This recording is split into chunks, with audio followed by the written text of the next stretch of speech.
What is up, y'all? We're here for our weekend message. I'm gonna try to make it quick. I am sick today, and I'm still trying to decide whether or not I'm gonna film the new moon workshop because I am sick. Otherwise, I'd definitely be doing it, but I feel like I should. I don't know, I'm conflicted. Which is kind of like, it's really related to our reading today, so let's just get into it. So from the Radiant Sun Oracle, we've got Mars in Aries, which is impulsiveness. We've had this card come up semi-regularly for a while now. Followed by the Sun in Cancer, which is resourcefulness. Followed by isolation, which is Saturn in Virgo.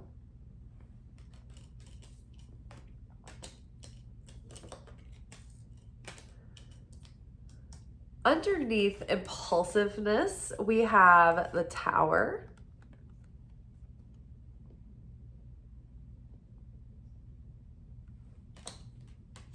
Underneath resourcefulness, we have High Priestess.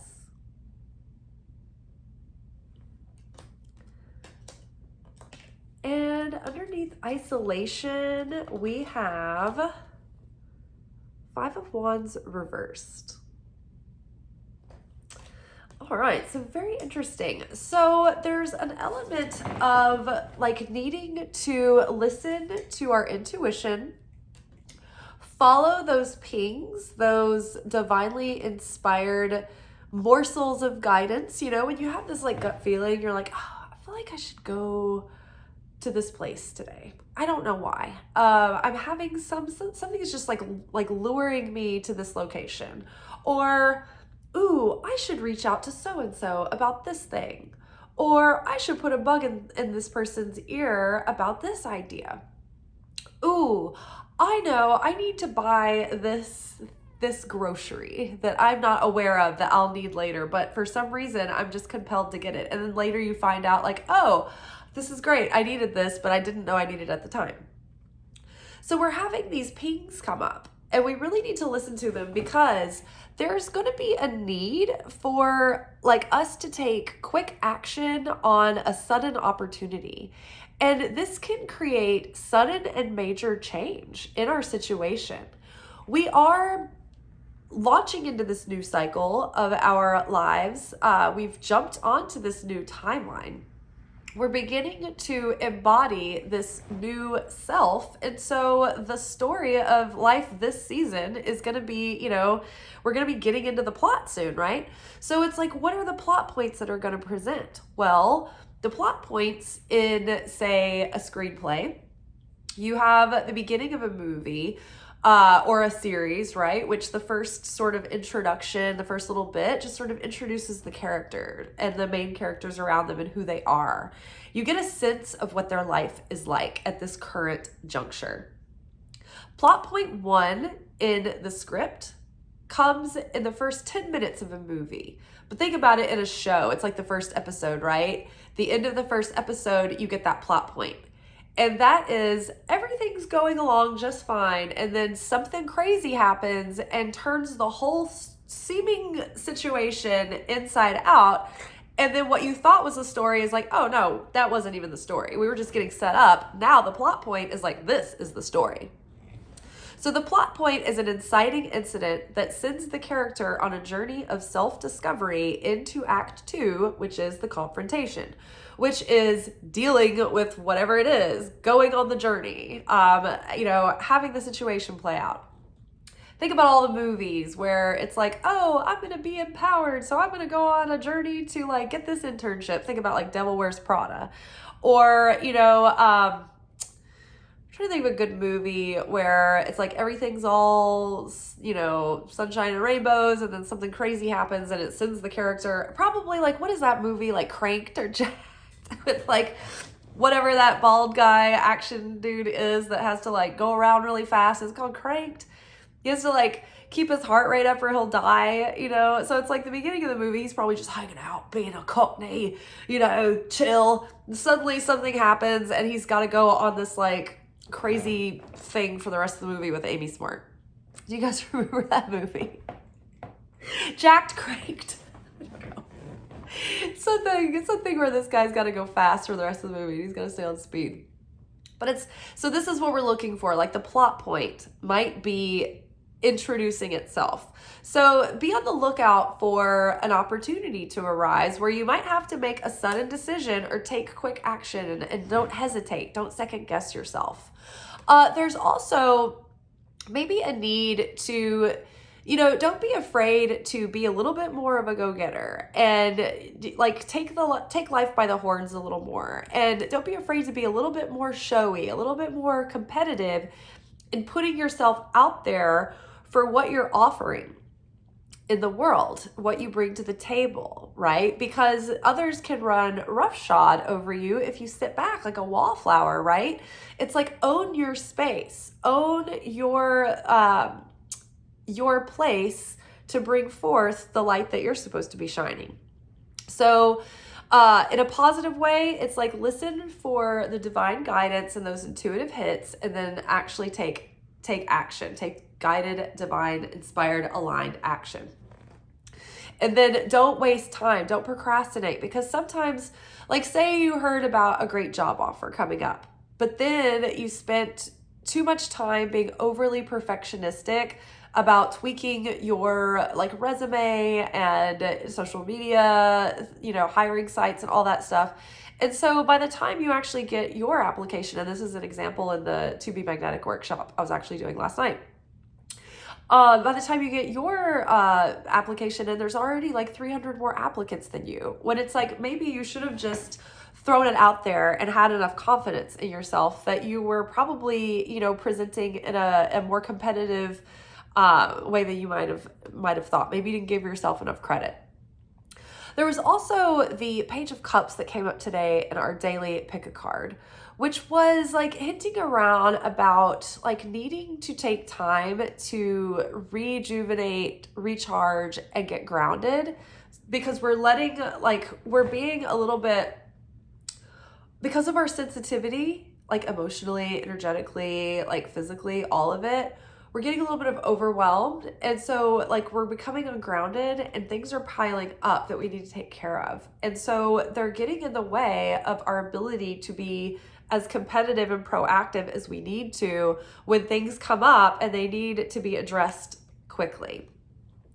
At the same time, don't be negatively impulsive, impetuous, or temperamental and pop off, or make a costly mistake, or do something in a moment of like rashness that you didn't think through, because it could cause a destructive thing that could be very like costly to you. It could be like suddenly like it could all blow up in your face. So don't make costly mistakes. Be like, the difference when you're feeling FOMO and you're feeling panic and you feel reactive and you take an action based on fear or anger or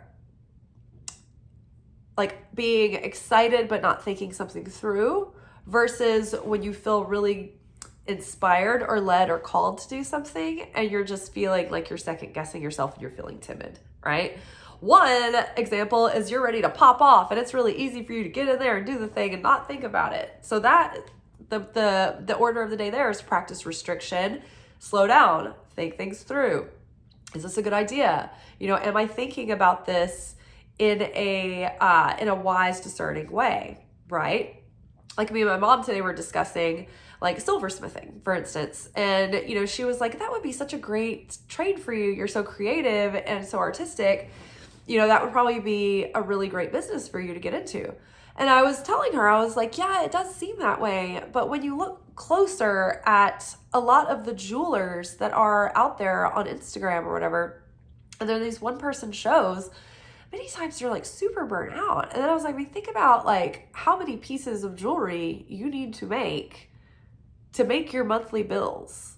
And then what about like growing beyond that? And then like you're having to like sell all those pieces too and pay for the expenses, do all the packaging, the photography. You still have to make all the content to keep your account going. And on top of it, and then you have to do all your customer service, your shipping. It's like, it's a lot more than you think. And you see, these accounts and they're huge and you assume like, oh, what a great life. But you got to really love that because you're going to be making at least 1 or 2 pieces of jewelry a day. I mean, how long does it take to complete a piece? How many hours is put into that, right? And so like, what can you price it in order to actually consistently sell these pieces? And then it's not like you're selling regular, like, fine jewelry pieces to the same person over and over again. So it's like you're having to build like tens of thousands of people to sell to all the time. So it's like, it's not as profitable as it might seem.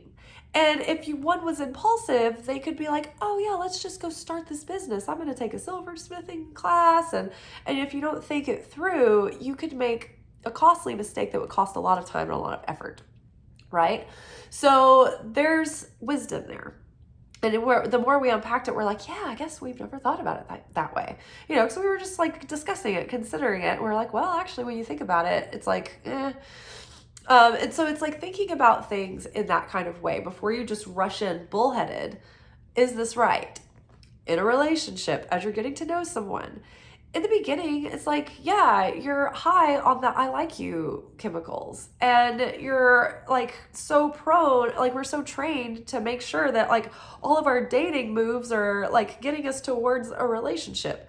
But it's like, yeah, you might be doing all the right things to get towards a relationship. But what if you found out 6 months, from now that like this person that you liked, that you like were just like focused on like doing all the right things to make sure that it turns into a relationship.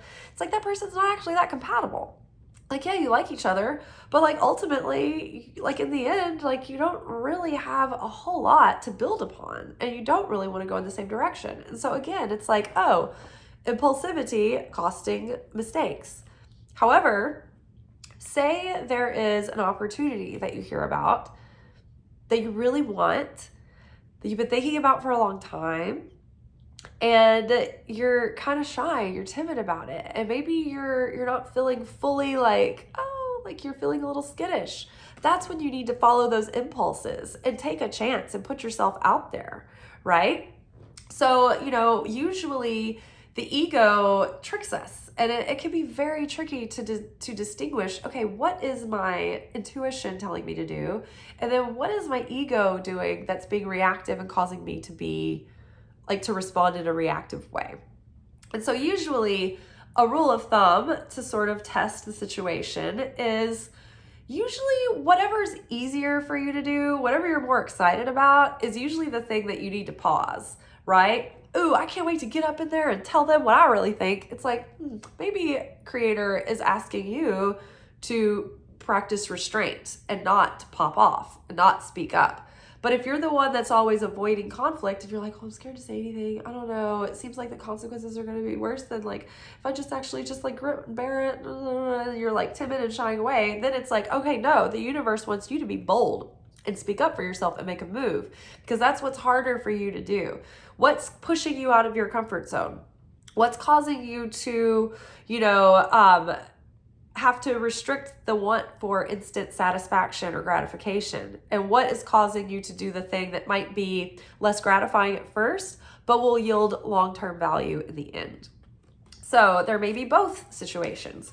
You may have to practice restraint and restriction in some ways that keep you from being impulsive and making an impulsive mistake. And in other ways, you need to be more assertive, be more competitive in a positive way, like putting yourself out there, showing your talents and skills, not, being proud of them, and being a little bit more confident, right? And being faster to jump on an opportunity. So resourcefulness, coming up with the High Priestess, is like, we need to tap into our hidden resources, right? There's so many, both of these cards are related to Cancer. So there's something about our security and our sense of stability and our desire for that coming up. And so, part of having the energy to get in there and, follow our impulses and be competitive, we might have to draw upon our inner strengths, right? We might have to draw upon, our deepest courage, or like, You may be low in energy. You may, feel like you want to give up. You may be losing patience, right? But we need to draw upon our resources, our tool bag for the things that help us maintain our endurance when we're working on long-term goals, long-term manifestations. The impulsivity that could cause sudden change might be, feeling overly emotional and wanting to just throw in the towel. And you can't see what's just ahead of you. And so it's like asking you to, hey, like tap into your inner resources here. You need to have a toolkit of, meditation, journaling. What can you do when you're feeling triggered or when you're feeling like giving up or quitting? Like, what do you have to turn to so that you can get over the hump, right? For me, prayer practice is a huge one. Praying out loud, saying my prayers out loud is huge. The High Priestess is also, a card that talks about not only the hidden and the unknown, but it talks about our relationship to Holy Spirit and that communication, right? And so one thing that we, can do right now is just maintain and build and sustain that connection with Source, with Spirit, that communication, that guidance. It will give us everything that we need. If we are, putting ourselves out there and our intention is to be a channel for the light and a channel for Holy Spirit, then we will be given the resources that we need to make things happen. We will be led where we need to go. We will be guided. We will be provided for. And it doesn't mean that there's not going to be challenges. And it doesn't mean that we're going to have like gobs and gobs of, resources at hand. This could be still a challenging situation, but we're going to have what we need and we're going to have manna for the day. There's also, part of our resourcing here is recognizing when our subconscious patterns and subconscious beliefs and unconscious, even deeper than that, are driving the ship and causing these impulsivities, right? And impetuousness, right? That's caused so many of these self-defeating and self-destructing patterns and habits to play out, right? So it's like the more we become aware of this, the more that we are, going in towards our goals in an aligned way. We're embodying our higher self because that's who we're tuning into. With the High Priestess, it's like we're tuning into that higher self. How can I be more like this higher self in order to get into this next level and break through, this block or this obstacle I find myself challenged with at the moment? And so then isolation with Five of Wands reversed. This is like, okay, so Saturn with Virgo is like perfectionism overload. And so many times it's really our subconscious childhood, wounds and beliefs and trauma that are still driving these impulses and making us feel like we have to, overperform and be so perfectionist, like so perfect, right? So that we won't be abandoned or so that, everything will be fine. Everyone will love us. And so it can be, attached to our like old trauma or our attachment styles or our wounded inner child that we drive ourselves so hard and we feel like everything has to be perfect, which causes us to be overly critical and hard with ourselves.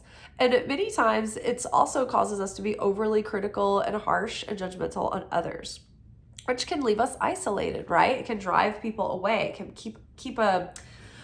drive a barrier between us and others who are not as worried about it, right? So when you find yourself being overly perfectionistic, and this is also like, think about that LinkedIn example or like the resume example we were just talking about.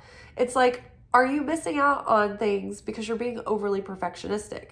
I didn't start this YouTube channel for the longest time because I felt like every episode needed to be scripted and, edited to the hilt and like produced. And when I finally just started like throwing my phone up and just talking into the camera and editing, like letting the edit be shitty. Like I do like whatever cut is necessary. If there's like a second piece of video footage, and then if there's like a photo from the day, And then like my newsletter, like, and then like the little opening, that's it. It's like four things that I do, and it takes 2 minutes. So not being so rigid and overly perfectionistic that it keeps you from ever getting started, right? And this can be, isolation from, just driving yourself too hard, like burning the wick at both ends. And then it's like there's no work-life balance. You're isolated from the rest of your life because you're just so hard on yourself. And I mean, I'm struggling with this today. I'm sick. I made my short video. This is the second video. I need to be making the new moon workshop today. I don't feel like it. I don't want to do it. I'm not sure if I'm supposed to like push myself through and tap into the inner resources, or if I'm being too hard on myself, right? So I think the compromise is going to be that I'm just going to do a shitty like video and not make it, too over the top or too long. Maybe that's what I'll do. But yeah, and so 5 of Wands reversed. 5 of Wands when it's upright is about like fierce competition, right? Butting heads with people, having conflicting agendas. But when it's reversed, it's actually like things are finding harmony and flow and cooperation. And so it's like we need to just relax a little bit and let go and surrender and give up these controlling issues. And then the energy around ourselves is going to ease up and flow. And when we can let go and let go of that perfectionism, then that demonstrates a lot of like deep core worth and confidence to the universe and trust that you are enough, that you don't have to overperform, that you can be just as you are, and you don't have to put on a bunch of extra airs or false masks or bravado. You can be your authentic, true self, just the way that you are, and show up, and it's enough. So I think I'm going to read Isolation. Seems like there was something in that stood out and that I wanted to actually read. Okay. A man comforts his friend who looks away in despair. Above is a country landscape with trees among the ruins of a monastery. The old stones crumble away and the trees thrive. Now, it's interesting. The old stones crumble away and the trees thrive. It's like our old false securities are falling away. The illusion of control is falling away. We're realizing, we're seeing past this illusion, this lie. There's just only so much we have control over, right? Us trying to control everything gives us a false sense of security. It gives our ego a false sense of security, but it's not real.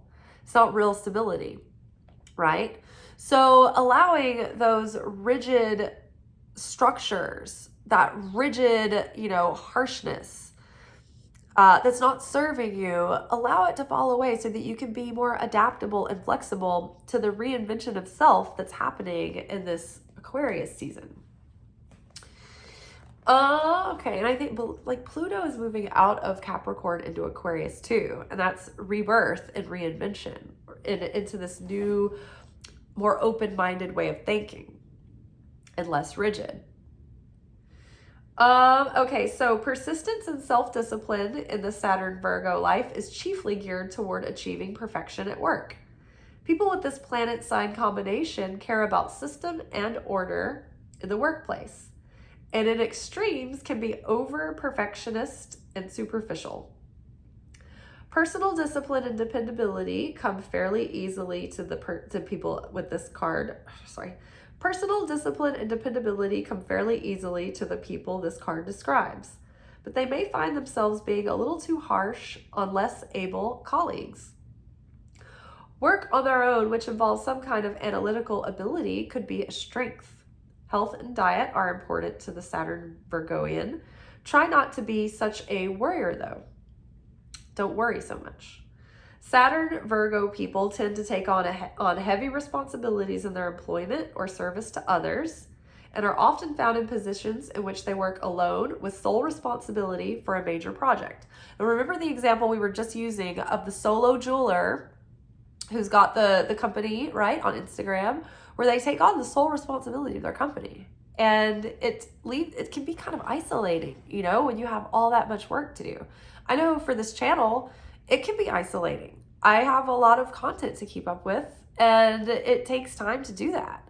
And so, you know, fitting this in through my day, plus my normal, you know, responsibilities and duties to my household and self.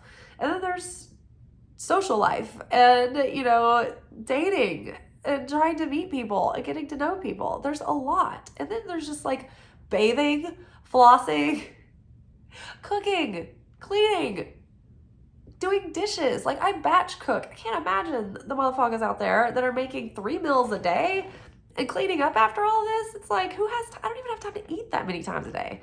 Like, you know, so it's like all of this work, how we're driving ourselves, it can be very isolating. So we need to make sure to take care not to get too isolated and, you know, find ourselves all of a sudden with like walls around us that we didn't need to build. Okay. While we're at it, speaking of, y'all, community, like this video, share, comment. My shorts get so much more exposure because people who watch the shorts like the videos. And I know I've got returning viewers over here watching these videos, so y'all better be liking them. I mean it. Make it worth my while to be here.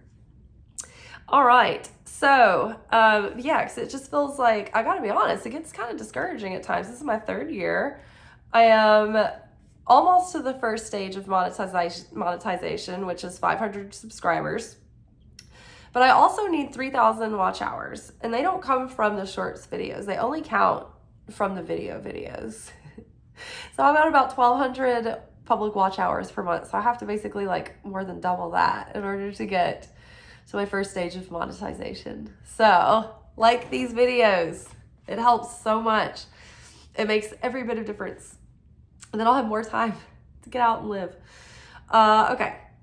So personal discipline and dependability come fairly easily to the people that this card describes, but they may find themselves being a little too harsh on less able colleagues. Work on their own, which involves some kind of analytical ability, could be a strength. Health and diet are important to the Saturn Virgoian. Try not to be such a warrior, though. Saturn Virgo people tend to take on heavy responsibilities in their employment or service to others, and are often found in positions in which they work alone with sole responsibility for a major project. There is probably a great deal of respect for their consciousness from their fellow workers. There's probably a great deal of respect for their consciousness from their fellow workers, but they must take care not to overload themselves or health will suffer. Financial security comes about through the personal hard work and specialized skills of the people with this aspect.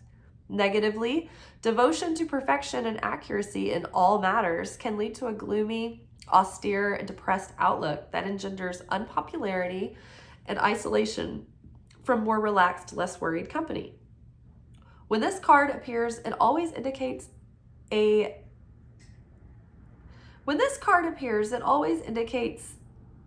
immediate need. Okay, it's literally talking about not being so overly perfectionistic that you're obnoxious. And this is a grammar mistake. They said a immediate need to let up on oneself, but it should be an immediate need. I am being obnoxious. When this card appears, it always indicates an immediate need to let up on oneself, to take a break from the pressure of work matters that are of one's own making. So you're putting too much pressure on yourself to carry the cross for everyone else. I've heard a lot of people talking about this recently. It's just like people who have a desire to people please. It's coming from a hidden belief that they're not worthy. And they're overworking and they're actually taking on other people's work and they're not setting strong enough boundaries. And then it's draining them and making them resentful and bitter. And I'm guilty of this too. I've had to work hard to establish better boundaries and stronger boundaries. And believe you me, everywhere I go, everyone wants to violate them. They want me to have zero boundaries. They love just a free reign of all my resources. Hey, you'll go do it, especially at work. I work at a restaurant.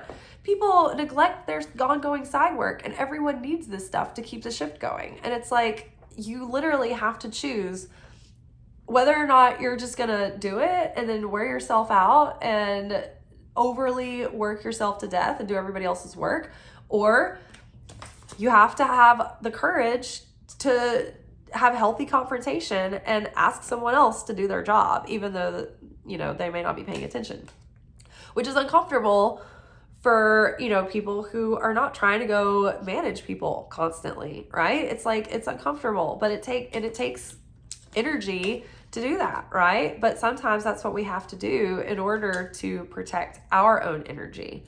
While at the same time, if you're the motherfucker who is always telling yourself, I'll just have everybody else do it for me, then you need to like bootstrap up and get your hands dirty and get with the program and not leave it up to everybody else. You need to be a bit more self-starting and stop using the people around you.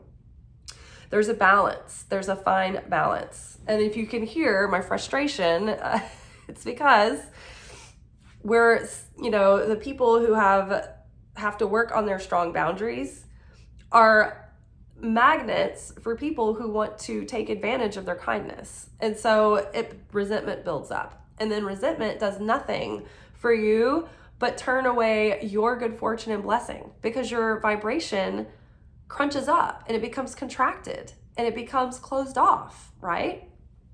So, you know, I'm doing my best to de-salt myself over here because this is what happened to me in film too, right? People get hired on, everybody's working as a team, everybody's making the same amount of money, there's no consequences, there's nobody holding anybody accountable, and then the person who's the harder worker and the more competent person ends up getting worked to death because everybody wants, oh, well, you're reliable, you'll follow through, you're the best at your job, I want you to do the thing that I need you to do. And then the people who are just sort of mediocre or maybe less still get hired, they don't have to do shit, and then they end up having a great time, and then they get promoted because they're spending the whole time networking, not doing anything, the job still gets done. Meanwhile, you're left doing all the work, making the same amount of money, and not having fun. Take it from me. Take it from me. Set the boundary.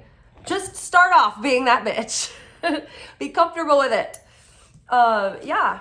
And it's a balance, right? Because you don't want to, you know, rest on your laurels either. All right, you guys. Well, and then also too, like being the over giver causes resentment.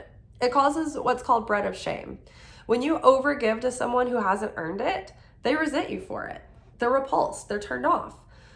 This happens in dating all the time. When people take it too quickly and they go dive headfirst in that honeymoon phase and they're hanging out every single day, what they don't understand is that in 3 months, one of the people in this scenario is going to be burnt out and be like, hey, I can't do this. Like, I have had no time to myself.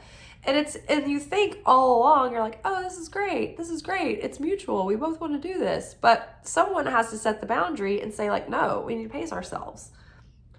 Because you're giving more than what has been earned over time and investment. And so some of that earning is just taking space to yourself and letting someone slowly, gradually earn their way into your life, into your social circles, into your schedule. And I think we hear that and we're like, we think they have to earn, like they have to prove themselves.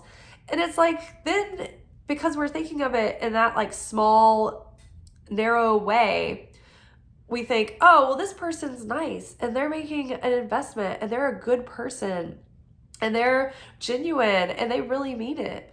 And it doesn't matter because it applies to them too. It's like even the genuine person who wants the commitment needs it to take a while to really get in there and earn their place so that they'll really appreciate it. Otherwise, they'll just take for granted, right? We all take for granted, no matter how angelic and wonderful and magical we are. Unless we're Jesus Christ, we will take for granted what comes too easy. So just remember that. Think about those people that have that great metabolism when they're young, and they just eat junk food all the time. They don't have a workout routine. And then after that metabolism slows down, they don't know what hit them. And they're like, all of a sudden they're like, whoa, I have to actually like have discipline and, watch, what I eat and make an effort, right? So it's the same. Oh, all right, y'all, I'm tired. This has gone on longer than I intended. I will see y'all for the next one. Ciao.